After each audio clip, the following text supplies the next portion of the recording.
Deuxième édition de ce Tour des 100 communes, 149 coureurs au départ, la communauté d'agglomération Béthune-Bruay-Artois, Lys-Romane qui accueille le peloton. Samuel Pelka, le directeur de l'épreuve, libère 149 coureurs donc à 12h30 sous la pluie. C'est parti pour 188 km. 2 heures de course ultra rapide et à 80 km de l'arrivée, une bordure initiée par la Soudal Quick Step Development Team fait des dégâts dans le peloton. 15 coureurs projetés à l'avant et la formation belge surreprésentée qui accélère encore et encore dans cette première bordure.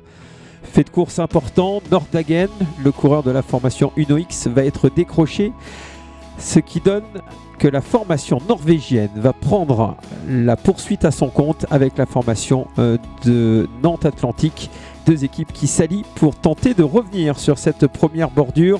Ils ne seront qu'une petite douzaine de coureurs à faire la jonction finalement avec ce premier échelon de course. Nous sommes alors à 60 km de l'arrivée, regroupement partiel, mais là, le Soudal Quick Step a des fourmis dans les jambes et de nouvelles accélérations en tête de course. Formation belge avec Renato Favero qui est ressorti et 8 coureurs vont se projeter à l'avant, 4 groupes de 2 alors que Renato va se relever. 8 coureurs, je disais, donc vont se retrouver à l'avant avec notamment Raccani Noviro, l'italien de la Soudal Quick Step. On retrouvera Thibaut Gruel pour la formation Groupama FDJ, Stéphane de Schultelner de la Lotto Destiny Development Team, présence également à l'avant d'Eltor Dolven pour la Uno X Mobility Development Team. Joris Delbov va revenir dans un premier temps et ensuite le numéro d'Emmanuel Morin, le coureur de Van Driessen-Roubaix en compagnie de Daniel Arns vont être les deux derniers à faire la jonction. Ils sont bien 8 en tête. Nous sommes alors à 40 km de l'arrivée. Le peloton est repoussé. Après d'1 minute 30, le retour d'Arns et Morin. Delbov est le premier à craquer dans l'avant-dernière ascension.